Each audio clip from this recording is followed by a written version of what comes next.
महाशया, प्रधानाचार्य जी एवं मेरे प्रिय शिक्षकगण और मेरे प्रिय साथियों, आप सभी को मेरा सुप्रभात। मेरा नाम जयंत है, मैं कक्षा 6 का छात्र हूँ।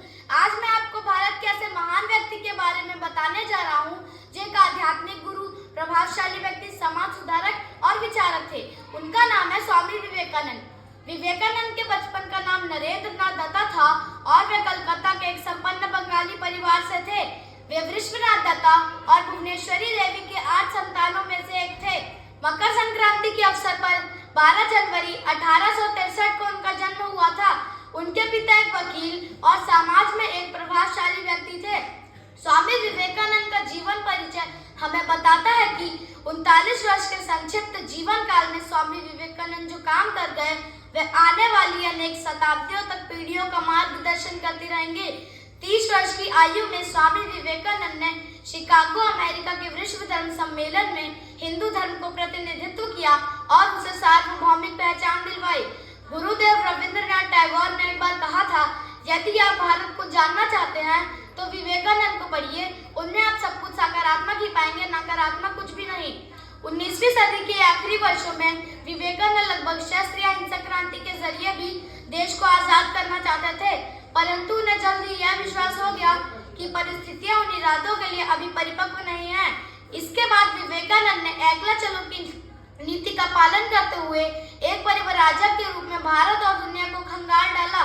उन्होंने कहा था कि मुझे बहुत से युवा सन्यासी चाहिए जो भारत के ग्रामों में फैलकर देशवासियों की सेवा में खप जाएं। उनका यह सपना पूरा नहीं हुआ। विवेकानंद पुरोहितवाद, धार्मिक आडंबरों, कठमुलापन और रूढ़ियों के सख्त खिलाफ थे। उनका हिंदू धर्म अटपटा, लिजलिजा और वायवीय नहीं था। उन्होंने यह विरोधी बयान दिया था कि इस देश के 33 करोड़ भूखे, दरिद्र, कुपोषण के शिकार लोगों को देवी देवताओं की तरह मंदिरों में स्थापित कर दिया जाए और मंदिरों से देवी देवताओं की मूर्तियों को हटा दिया जाए। एक बार स्वामी विवेकानंद विदेश में थे, तभी एक अंग्रेज उनके पास आया और बोला, आप लोगों के पास शिष्टाचार नहीं है। आपकी संस्कृति में हाथ मिलाने की बजाय हाथ जोड़कर नमस्ते करना सिखाया जाता है। यह कितनी अजीब बात है। स्वामी जी ने मुस्कुराते हुए जवाब दिया, नमस्ते करते समय हमारे दोनों हाथ जुड़ते हैं, जिसका मतलब होता है कि हम दोनों के हृदय एक हो गए हैं। हाथ मिलाने से तो सिर्फ हमारे हाथ मिलते हैं। यह सुनकर अंग्रेज निडर हो गया।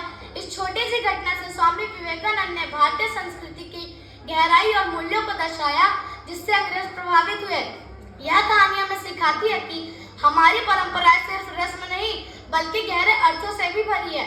कलकत्ता के एक कुलीन बंगाली कास्थे परिवार में जन्मे विवेकानंद आध्यात्मिकता की ओर झुके हुए थे। वे अपने गुरु रामकृष्ण देव से काफी प्रभावित थे, जिनसे उन्होंने सीखा था कि सारे जीवों में स्वयं परमात्मा का ही अस्तित्व है। इसलिए मानव जाति अत्यंत जो मनुष्य दूसरे जरूरतमंदों की मदद करता है या सेवा द्वारा परमात्मा की भी सेवा करी जा सकती है। रामकृष्ण की मृत्यु के बाद विवेकानंद ने एक बड़े पैमाने पर भारतीय उपमहाद्वीप की यात्रा की और ब्रिटिश भारत के तत्कालीन स्थितियों का प्रत्यक्ष ज्ञान प्राप्त किया। बाद में विश्व धर्म संसद